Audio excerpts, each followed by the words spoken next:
Bien, hermanos queridos, una alegría volver a reunirnos y como habíamos visto hemos compartido hasta ahora 4 capítulos del Apocalipsis. En los otros domingos que me ha tocado compartirla, ha sido también importante para mi vida también el escudriñar esta palabra, y creo que es importante también que la podamos compartir en esta hora. Resumiendo, hermanos, de los primeros 4 capítulos del Apocalipsis están indicando a su iglesia, le está hablando directamente.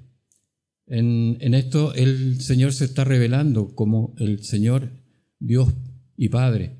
También en esta palabra, que se dirige exclusivamente a su iglesia, dice que somos bienaventurados cuando escudriñamos esta palabra.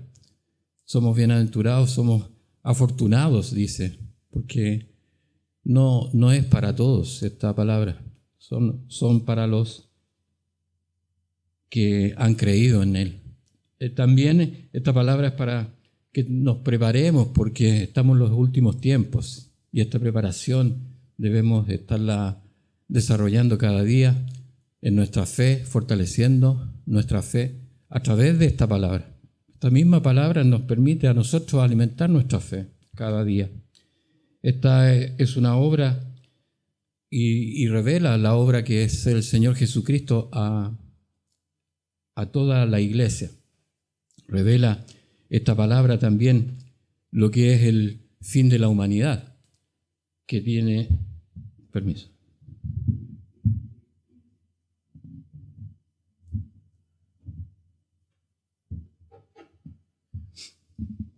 Es revelación del fin de la humanidad y que es el inicio de la iglesia. Es el inicio de la iglesia con Cristo por la vida eterna. Entonces, hermanos queridos, no hablar de Apocalipsis es como, en realidad, no querer ver el fin de la historia, porque la historia comenzó en el Génesis, y todos conocemos y estudiamos Génesis, y conocemos la historia de Israel, y el Apocalipsis es el fin de la historia de la humanidad, y cómo comienza la nueva historia de la iglesia con Cristo por la eternidad. Entonces, es importante que lo desarrollemos, lo escudriñemos, cada uno también en su casa, en sus devocionales, sin tener mucho preocupación, ni porque puede ser complejo. Si nosotros tenemos el Espíritu Santo, el Señor nos va a guiar en la lectura de este libro, porque es un libro que realmente el Señor resume el fin y el objetivo y la creación, su obra, que es la iglesia. Muchas veces creo que nosotros miramos la iglesia como no le damos la importancia real de la que tiene. Y es una obra, por lo que muestra el Apocalipsis, es una obra que es de Dios, y como las obras de Dios son magníficas, son eternas. Por tanto, debemos estar siempre revisando este libro, porque es el que nos guía en estos últimos tiempos. Es como no querer ver el fin de la historia de la humanidad, es como ver una película y salirse a los 15 minutos antes que termine la película, salirse del cine. Y quedamos, cuando esto es lo que es la culminación de la obra de Dios, es cuando termina la historia y comienza la vida eterna.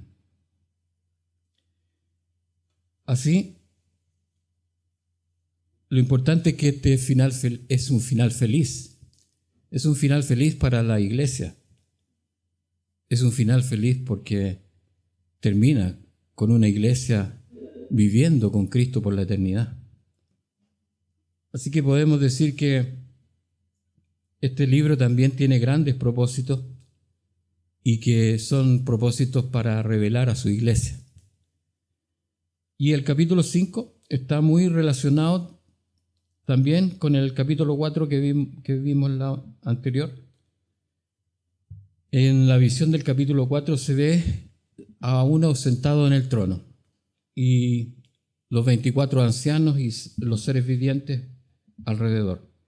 Pero ahora en el capítulo 5 aparece uno como cordero inmolado y también aparece un libro de 7 sellos. Veamos entonces qué es lo que dice Apocalipsis 5, 1. Y vi en la mano derecha del que estaba sentado en el trono un libro escrito por dentro y por fuera, sellado con 7 sellos. Para poder entender un poco el libro y este escrito, este libro, en Jeremías, en el capítulo 32, se cuenta la historia de la compra de este profeta de unas tierras que estaban dentro de las tierras de Benjamín. Y el Señor le manda a comprar ciertas tierras y le dice, cómpralas. Y el profeta le dice, ¿por qué? Si estará bien que las compres si vamos a ser sacados hacia Babilonia. Las tierras de Benjamín estaban dentro de lo que es Jericó, Jerusalén. Y el Señor le dice, compra esa tierra porque yo los haré volver a esa tierra. Le promete. Y así desarrolla y le da todas las indicaciones. Y le dice, desarrolla el libro en la escritura de la propiedad. Cuando nosotros hacemos una escritura de propiedad, se hace y en este caso aquí el libro lo establece como un rollo, en el cual hay un rollo que es sellado y es guardado, y hay un rollo que es una copia abierta. Esta copia abierta es como para que todos vean de qué se trata la compra, cuáles son las especificaciones técnicas, cuáles son los alcances, cómo se va a pagar, cuánto es lo que vale, todo el desarrollo del título de propiedad. Y en esto es cuando se concreta y se pesa y se compra la propiedad. En ese momento se entrega el sello, el rollo con los sellos, que da testimonio, da y comprueba, legaliza el título de propiedad. Nosotros en nuestros días podríamos decir que nosotros hacemos una promesa de compra y venta de una propiedad, establecemos todos los alcances, cómo se paga, todas las especificaciones técnicas de la propiedad, y cuando se hace la cancelación, el pago del bien, en ese momento se entrega la escritura que viene con los sellos, con el timbre del notario, con el timbre de conservador de bienes raíces, viene con todos los sellos. Más o menos eso es un poco lo que podríamos, para tener una idea de lo que está hablando este libro. En Jeremías lo desarrolla en Jeremías capítulo 32, ahí establece los alcances de este libro. Y es así un poco lo que nosotros tenemos visto en el Apocalipsis. Apocalipsis viene a ser como esta copia abierta que está diciendo lo que contiene este rollo que está sellado. Apocalipsis viene a decir todos los alcances de lo que está diciendo este libro, este rollo que tiene y que aparece aquí en la palabra. Los sellos significa que está autenticado por Dios, las cosas que en esta copia están establecidas. Entonces podríamos decir que este rollo que tiene y que aparece en la palabra, este es el título de propiedad de Dios, que es un título de propiedad sobre toda la tierra, que considera también el plan de salvación para toda la humanidad. Y considera también, aparte del plan de salvación para toda la humanidad, el juicio a las naciones. Así, llegamos al versículo 2, 3 y 4, y dice: y vi un ángel fuerte que proclamaba a gran voz: ¿quién es digno de abrir el libro y desatar sus sellos? Y ninguno, ni en el cielo, ni en la tierra, ni debajo de la tierra, podía abrir el libro, ni aun mirarlo. Y yo lloraba mucho, porque no se había hallado a ninguno digno de abrir el libro, ni de leerlo, ni de mirarlo. Aquí se muestra a un ángel poderoso, fuerte, que gritaba a gran voz por todos los cielos, por todo el universo, por la tierra, como buscando en todos los cielos y en el universo quién era digno de abrir estos sellos. Y el abrir los sellos, como veíamos en el libro, era para quien era el dueño del título de propiedad. Y en este caso no hallaba ninguno, y no se hallaba ninguno digno para dar y pagar este título de propiedad. Y no se hallaba ninguno en toda la tierra, ni en los cielos, ni en el universo. El ángel no encontraba a nadie. Entonces, por eso Juan lloraba mucho. Creo que nos pasa, hermanos, cuando estamos en la reunión de oración. En la reunión de oración muchas veces lloramos cuando estamos en oración por los familiares que todavía no son creyentes. Lloramos por nuestro país, que muchas veces también se deja llevar, y vemos cuántos se dejan llevar por el pecado sin mirar a Dios. Vemos y oramos por el mundo, que muchas veces también es arrastrado por estas fuerzas del mal. Es un poco como este lloro de Juan en este capítulo. Esa es una lamentación de ver que muchos todavía no vienen al Señor. Y nos pasa probablemente con muchos familiares que todavía no han reconocido al Señor. Entonces rogamos al Señor para que venga a reinar. Porque vemos este mundo caído, que está bajo el maligno, y queremos que el Señor venga a reinar. Así Juan establecía y lloraba porque veía que no había ninguno digno para reinar. Pero en el versículo 5 le dice: y uno de los ancianos me dijo: no llores, he aquí que el león de la tribu de Judá, la raíz de David, ha vencido para abrir el libro y desatar sus 7 sellos. El león de la tribu de Judá, la raíz de David, identifican ciertamente a nuestro Señor Jesucristo y lo identifican como el vencedor para abrir el libro y desatar los sellos. Jesús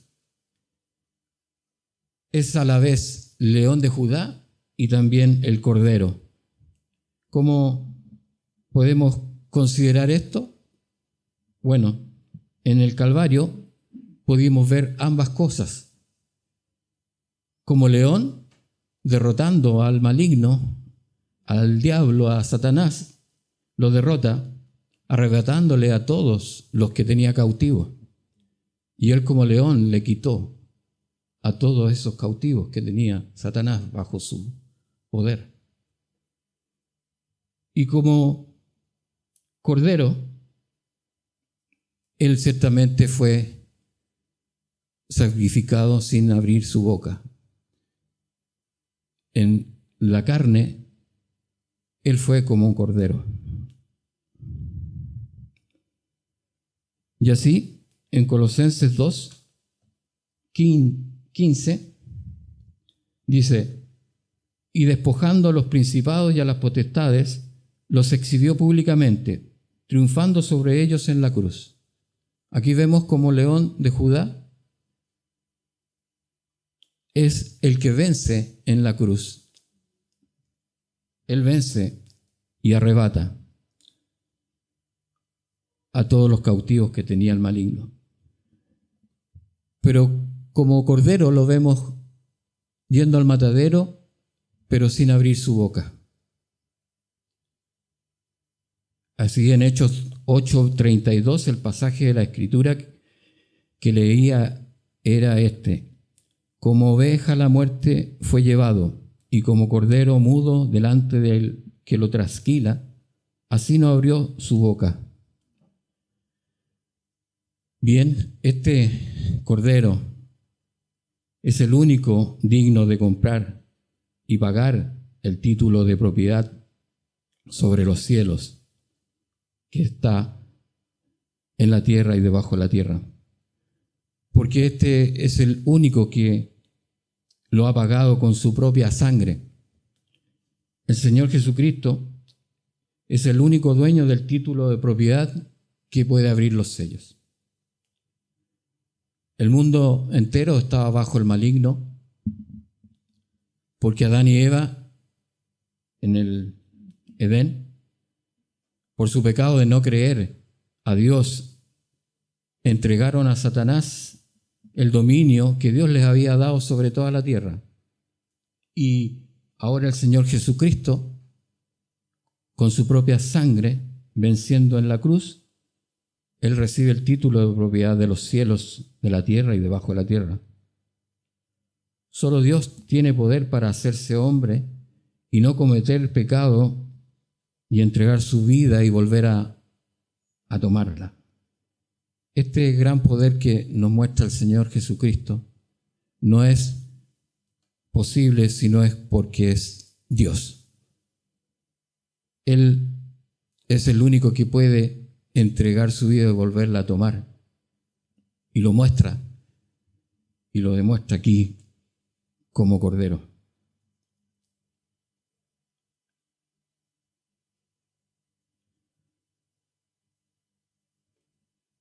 En el versículo 6 continúa y dice: y miré, y vi en medio del trono y de los 4 seres vivientes, y en medio de los ancianos, estaba en pie un cordero como inmolado, que tenía 7 cuernos y 7 ojos, los cuales son los 7 espíritus de Dios enviados por toda la tierra.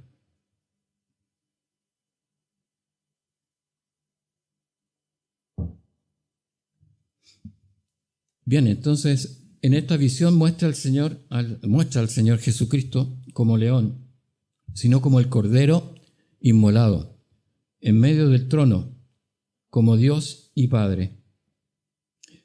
Esta visión es increíble porque nosotros podríamos imaginarnos que podría Él estar como león, pero el Señor simboliza en el cordero. Hay 4 excelentes cualidades que Él muestra por medio de ser cordero, que es la mansedumbre, que es la humildad, que es la inocencia y la pureza. Todas ellas resplandecen con brillo y singular, propias del Señor Jesús. Este es el momento más importante de la historia de la humanidad, ya que muestra al Señor Jesucristo en medio del trono como el Redentor y Dios Padre. Qué increíble lo distinto que puede ser con respecto al hombre, a cómo piensa el hombre, a cómo piensa Dios. ¿Cierto? Los países suelen usar símbolos de animales para mostrarse su poder, para mostrar su fuerza. Por ejemplo, Rusia muestra a un oso como su animal de fuerza. En España su animal es el toro. En Gran Bretaña es el león. En Estados Unidos es un águila, etc. En cambio, el Dios Todopoderoso se muestra como poder mundial y universal al Cordero y como inmolado. Qué distinto es cómo piensa el Señor, Dios Todopoderoso, a cómo piensa el hombre. Y esto el Señor lo decidió, y esa fue la manera de redimir al mundo, a través del Cordero. El Cordero como inmolado. No existe otro Dios, no existe ser que pueda hacer lo que nuestro Señor realizó en la cruz, entregando su vida y volviéndola a tomar en favor de los que en Él ciertamente creen y le creen. Cuando Adán y Eva no creyeron a Dios, ellos abrieron una puerta de salida de la presencia de Dios. Cuando nosotros le creemos al Señor Jesucristo, que su sacrificio es verdadero y suficiente, abrimos las puertas para que Él entre y cene con nosotros y por la eternidad.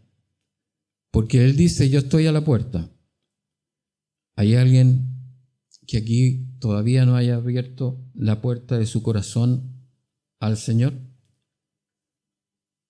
Todos los que estamos aquí hemos abierto ciertamente la puerta de nuestro corazón para que Él entre. ¿Por qué? Porque le creemos. Le creemos que Él es suficiente para nuestra vida eterna. Y es urgente, pues todos sabemos que el tiempo está cerca, el tiempo final se lo ven la gente en todas partes del mundo, siente que son tiempos peligrosos. Estaba en pie un cordero como inmolado que tenía 7 cuernos y 7 ojos, los cuales son los 7 espíritus de Dios enviados por toda la tierra. El cordero tenía 7 cuernos y 7 ojos, aquí dice.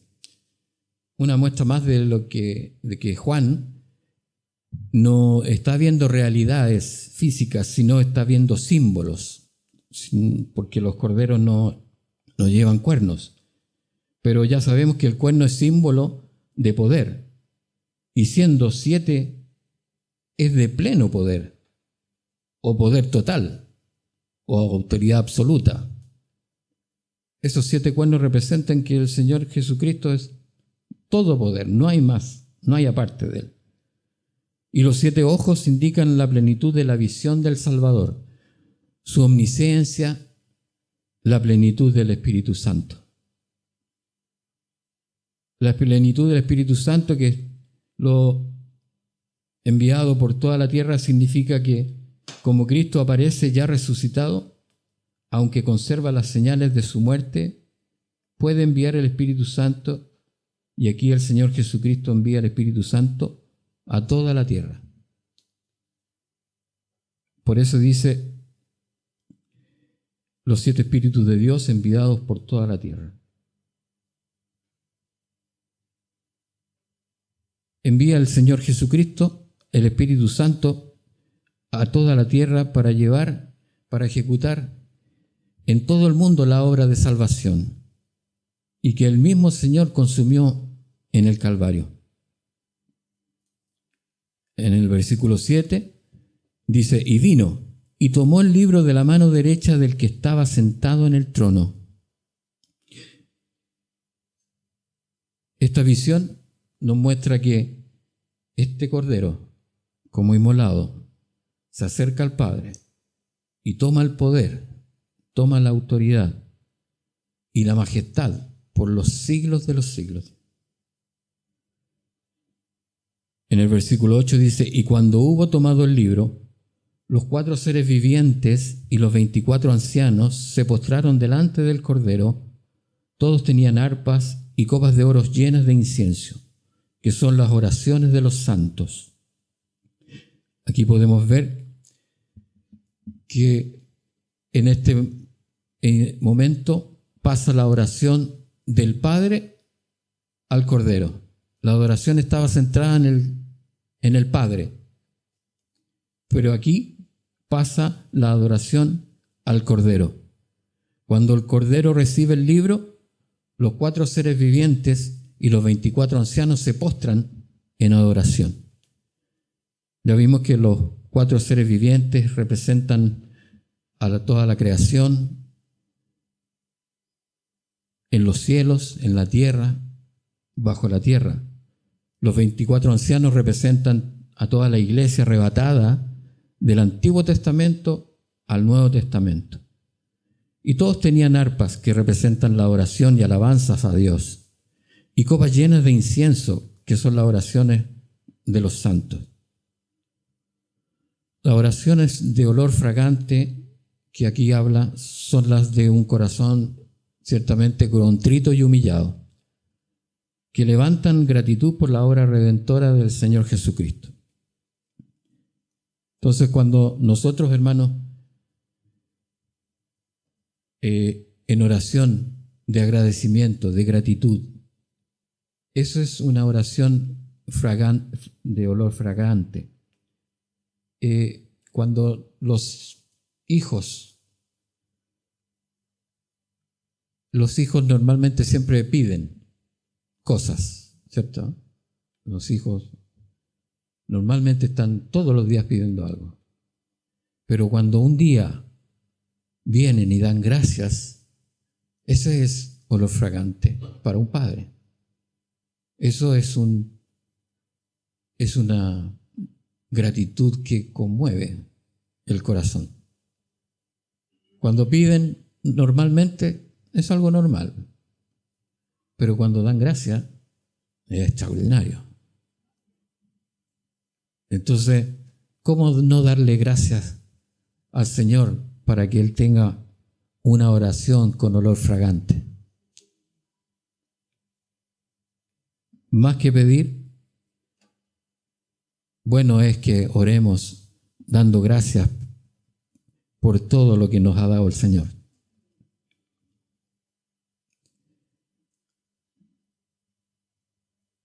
Sea por lo que estemos pasando,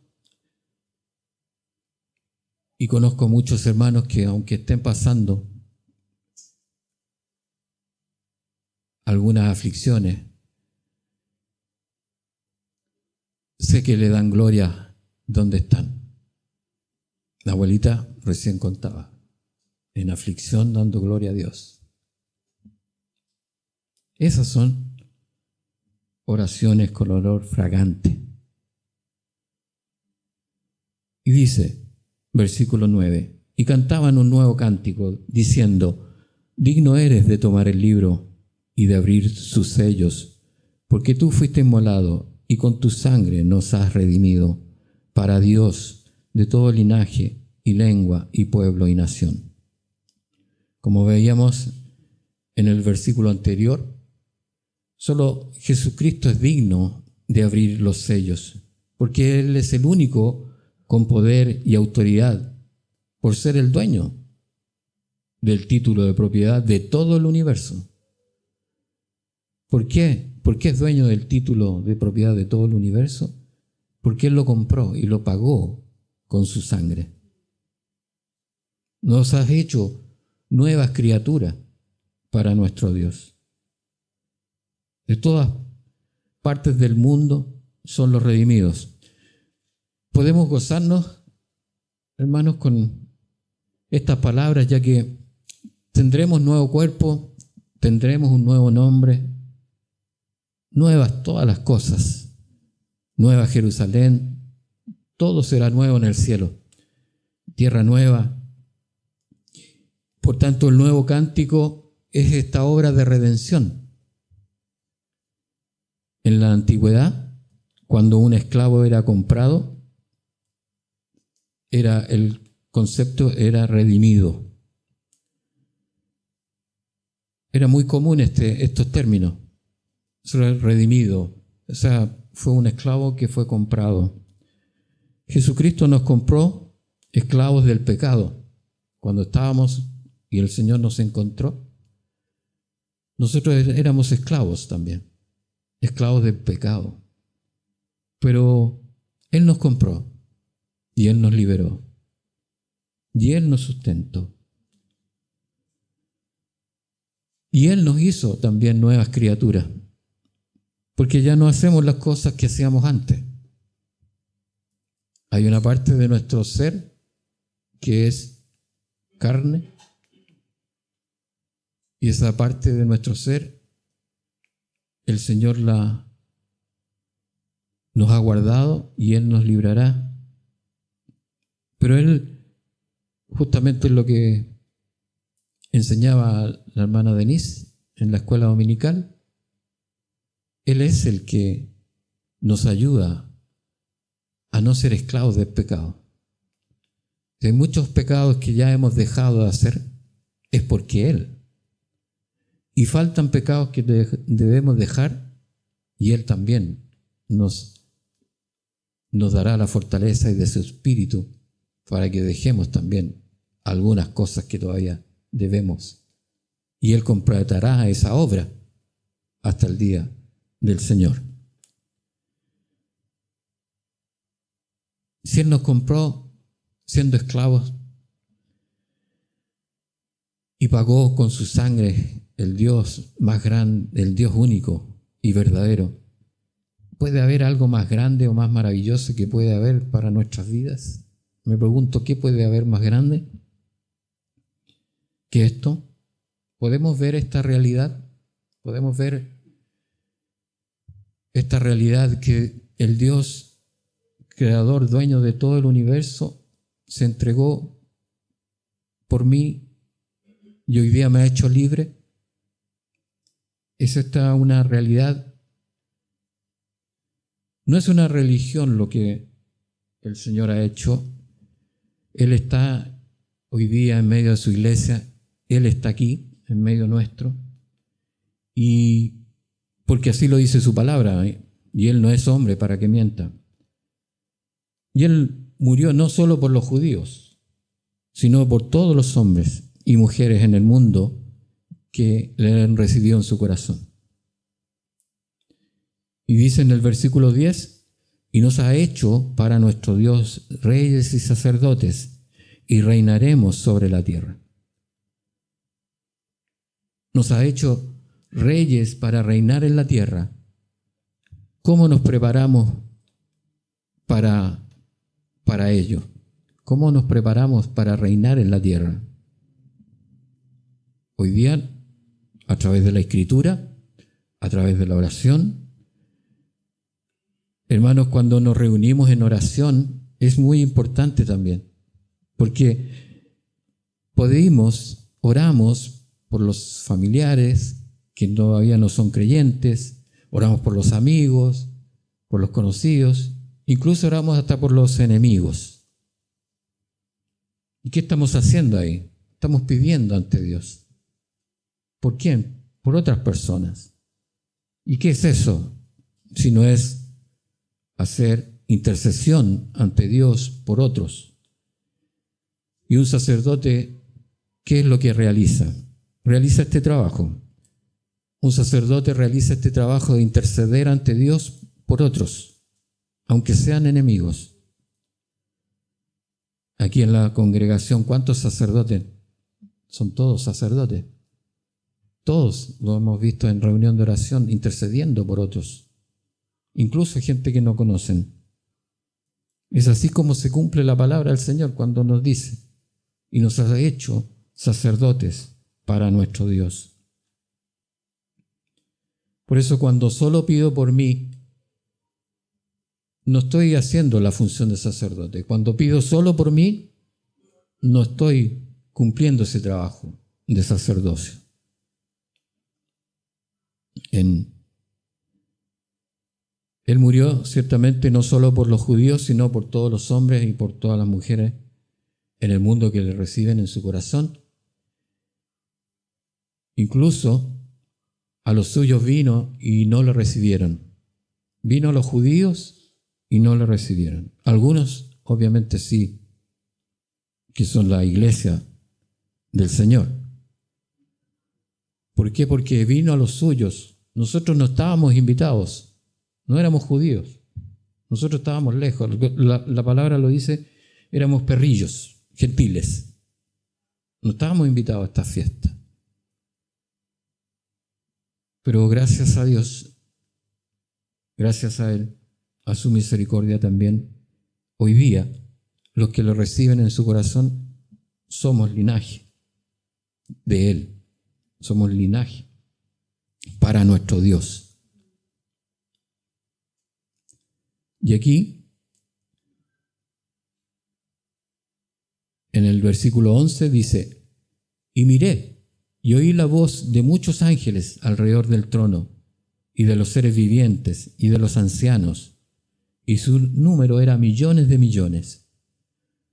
Como vimos en el capítulo 4, esta gran visión de adoración que aparece en el capítulo 4, que están los ángeles alrededor del trono, que están los seres vivientes, que son toda la creación, ¿cierto? Y los ancianos, que son su iglesia arrebatada. El número era millones de millones. En esta visión, Juan nos ve, ya hace 2000 años, Juan nos ve aquí. Esta escena es incomparable, que nada en la tierra puede ser algo semejante. Vemos espectáculos en estadios, vemos espectáculos extraordinarios, muchas veces artísticos, pero eso no se puede comparar, no es ni siquiera una sombra de toda esta visión universal que es cuando lo muestra aquí la palabra del Señor. Porque eran millones de millones, dice Juan, a los que estábamos ahí. Nos vio Juan hace 2000 años ahí, y es esto lo que también dice la palabra que se cumplirá. Estaremos ahí, hermanos, prontamente.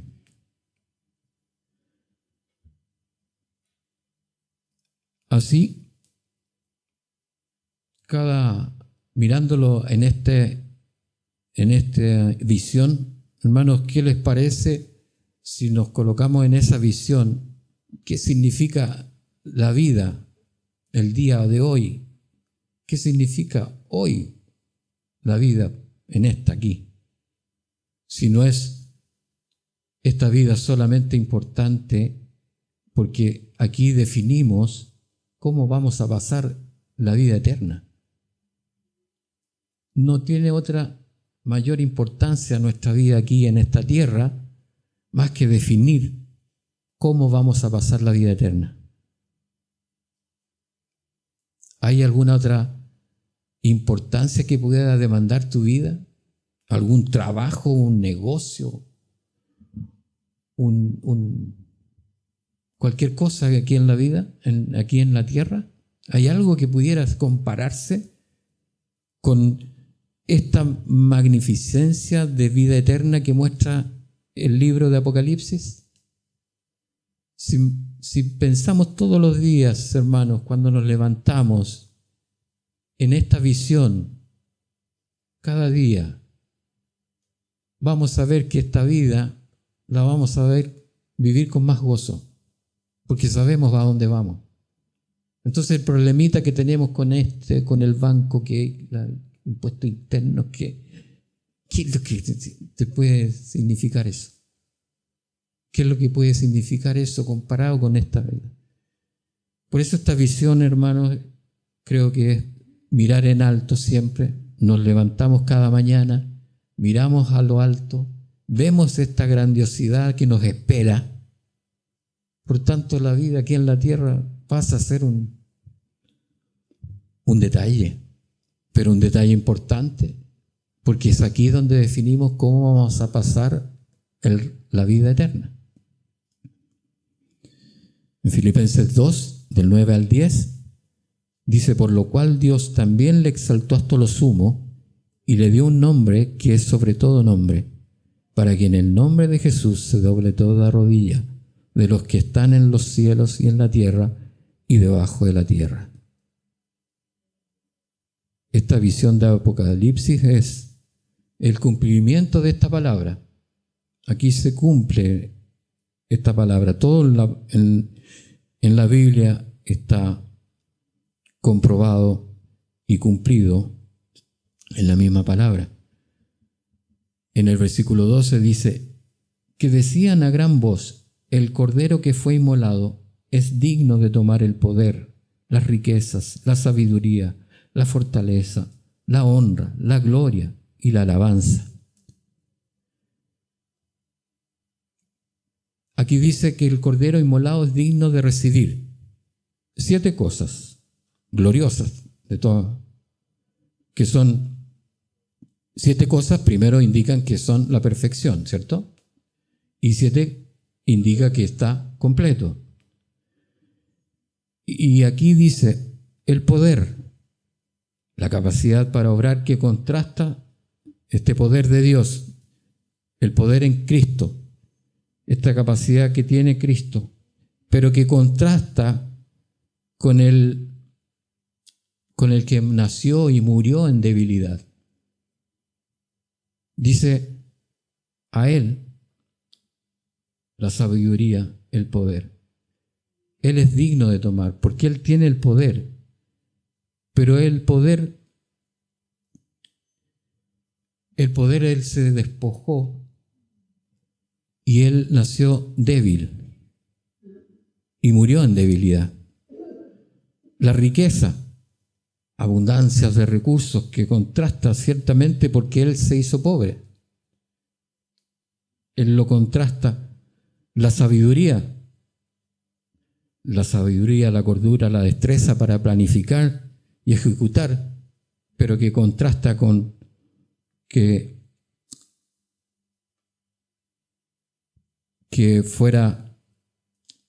contrasta la sabiduría de Dios.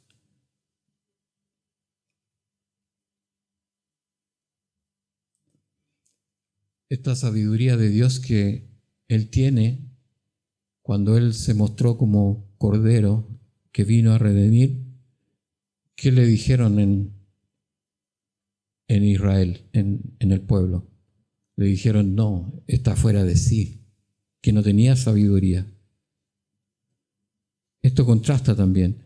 Fuerza, el vigor, la solidez, el poder, es la resistencia que contrasta con el que Él también tuvo cansancio y tuvo frío. El honor, estima, la consideración, la valía, que contrasta con las humillaciones que Él recibió. La gloria, el reconocimiento, el esplendor que de Él, que emana las perfecciones divinas de Dios y que contrastan con la burla que Él recibió.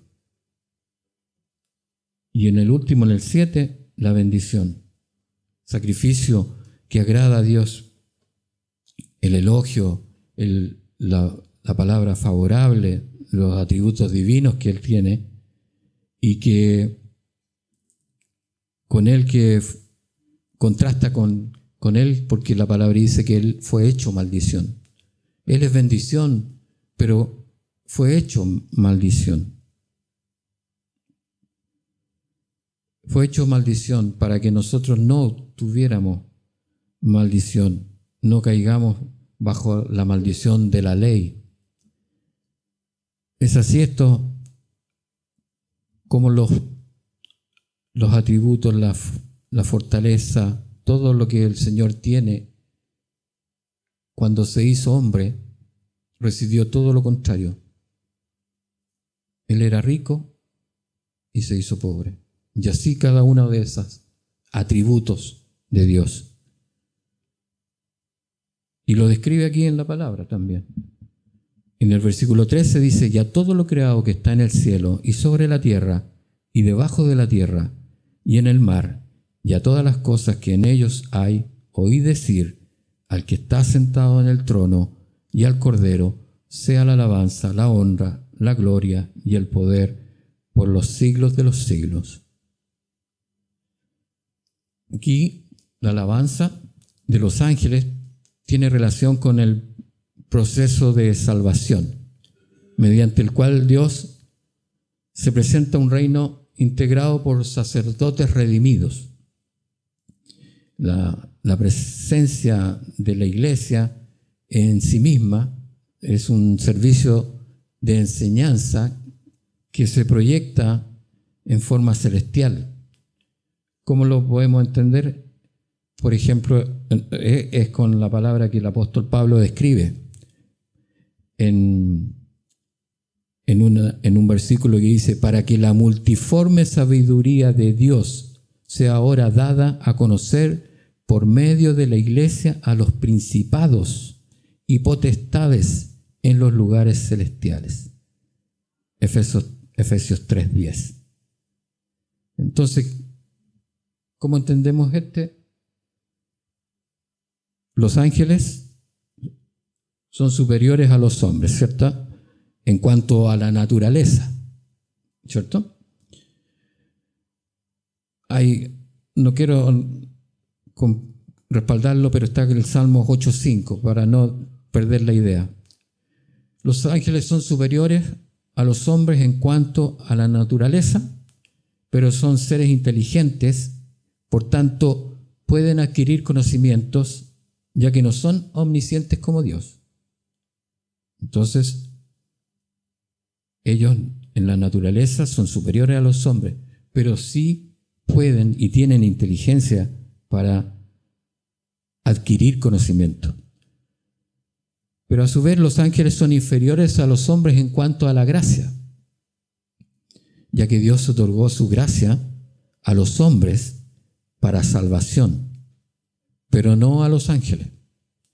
En Hechos 2:16, estos seres poderosos son puestos por Dios al servicio de quienes son herederos de la salvación. Entonces, el misterio de Cristo no es una revelación a los ángeles, sino a los hombres, pero los ángeles están interesados en ver cómo Dios es capaz de hacer esa admirable obra de gracia. Es decir, los ángeles pueden aprender de los hombres y recibir de los hombres esta experiencia de redención que Dios hizo con el ser humano. Y esto es admirable para los ángeles también. Cómo Dios hizo esta obra con nosotros, hombres. El apóstol Pedro lo presenta en atenta observación a los aspectos y resultados de la obra de salvación. En 1 Pedro 1:12.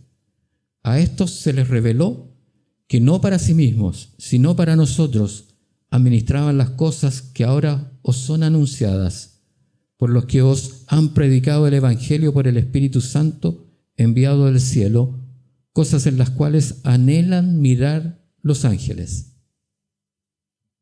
¿Es esto? Los ángeles observan el modo como Dios salva a los perdidos en una operación de gracia. Y eso en las huestes celestiales es admirado. Cómo hace cercano Dios a él a los pecadores salvados. Cuando por condición de justicia, ciertamente los ángeles dicen, pero estos debieran estar apartados de la presencia de Dios. cumpliendo, y resulta que se admiran cómo cada pecador, salvo por gracia, es incorporado a Cristo para formar un cuerpo en Él, que es la iglesia. Efesios 2:16. Aprecian tanto, o aprecian también, que todo ese cuerpo de salvos ocupa posicionalmente un lugar con Cristo en los cielos. Todas esas y otras bendiciones más son solamente el resultado de su gracia, cuya dimensión es enseñada por Dios a los ángeles por medio de la iglesia. Una apreciación semejante no puede, por menos que producir la manifestación de alabanza que Juan describe en el versículo. Es decir, los ángeles, admirados de esta obra de redención que hace Dios con los pecadores, con nosotros, le alaban a Dios por esto. Se admiran. Y si los ángeles que alaban a Dios por lo que hizo en favor de estos hombres pecadores, mucho mayor motivo tendremos nosotros para alabarlo, para los creyentes que hemos sido beneficiarios directos de esta inmerecida obra, para que glorifiquemos a Dios. Dios ciertamente está involucrado directamente en nuestra salvación, dándonos su propia vida y haciéndonos con ello participantes de la divina naturaleza. Entonces los creyentes tenemos una mayor obligación moral que los ángeles, ya que Dios es para nosotros no solo el autor de la salvación, sino el salvador personal de cada uno de nosotros. Cosa que en los cielos somos los únicos que podemos presentar y disfrutar esta salvación tan grande. Estas visiones de Apocalipsis debieran, hermanos, motivar nuestros pensamientos, motivarnos, conducir nuestra voluntad para adorar al que está siempre sentado en el trono. O sea, estas visiones siempre debiéramos levantar cada día para ver la grandeza de lo que nos espera, para que caminemos mirando a lo alto y no estemos caminando mirando al suelo. Estas cosas grandiosas que nos muestra Apocalipsis debe ser motivador para que cada día vivamos una adoración constante, continua. No una adoración solamente el día domingo, no solamente una adoración, la reunión de oración, sino que también cada día sea continua, recordando que la adoración no es una actividad, la adoración es una actitud permanente, diaria.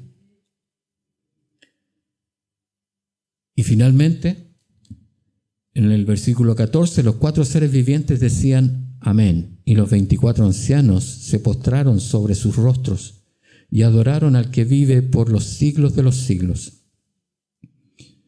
Aquí hay una progresión de alabanza que se une a los ángeles, se unen los seres vivientes, los ancianos, toda la creación, todos los seres del universo, literalmente toda criatura, alaba a Dios, al Padre y al Cordero. Es increíble apreciar cómo la universalidad de todo lo creado, expresado aquí por las 4 partes del universo, el cielo, la tierra, bajo tierra y mar, con todo lo que contienen, se rinden ante el Cordero en una expresión ciertamente cósmica de reconocimiento, y se unen para glorificar tanto al Padre como al Hijo. Toda la creación, toda su iglesia, todo lo creado, todo el universo, los universos, se unen para glorificar al Padre y al Hijo. Aquí, recogiendo la visión, es la realidad del reconocimiento futuro que todos harán del Hijo de Dios en ese momento. Porque dice, en el nombre de Jesús se doblará toda rodilla de lo que están en los cielos y en la tierra y debajo de la tierra, y toda lengua confesará que Jesucristo es el Señor, para la gloria de Dios Padre. Grandes y maravillosas son sus obras de nuestro Padre y de nuestro Señor Jesucristo. Es importante, hermanos, que como vemos en Apocalipsis, todas estas visiones que están en Apocalipsis, podamos vivirlas, hacerlas realidad en nuestro corazón, para que nos guíe, nos fortalezca, nos renueve la fe, nos renueve cada día, porque grandes son, como le digo, las obras, las maravillas de Dios, y que nos esperan. Por eso debemos vivir gozosos, mirando estas visiones. Cada día nos debe motivar a vivir la fe. Estas son más o menos lo que nosotros podemos, por lo menos los comparto, que son las interpretaciones, las visiones más apegadas a la palabra. Hay otras visiones, argumentos, que también, no, por causa del tiempo, obviamente no las puedo exponer todas, pero sí creo que son las que a mí me hacen mucho más sentido. Hay otros argumentos también, pero que el Señor les guíe en la lectura. El Espíritu del Señor les guíe en esta lectura, para que podamos estar viviendo estas visiones cada día, porque estas visiones fortalecerán nuestra fe, nos estarán renovando, nos estarán transformando.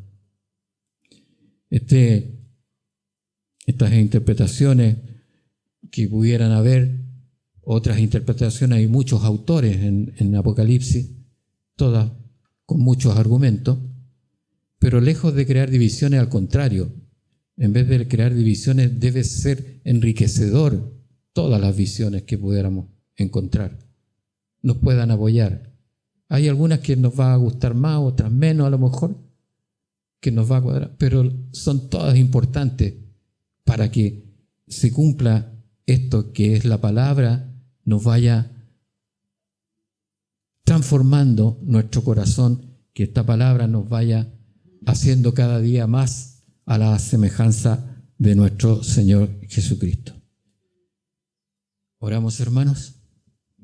Jehová de los ejércitos, Padre amado, te damos gracias porque nuevas son tus misericordias cada día, y tú hoy día nos has permitido meditar en estas palabras tuyas, tus revelaciones que tú nos has permitido, Señor, y nos permitas, Señor, cada día continuar viviendo esta tu palabra, sobre todo esta palabra que es para tu iglesia, esta palabra que tú fuiste, Señor, preparando para que nosotros conociéramos la obra completa que tú has preparado para nosotros, para tu iglesia. Te alabamos, Padre, te damos gracias. Queremos que sea olor fragante estas oraciones, porque estas oraciones están, Señor, delante de ti. Que sean olor fragante para gloria del Padre, gloria del Hijo y gloria del Espíritu Santo, en el nombre de Cristo Jesús. Amén. Amén. Bendiciones, hermano.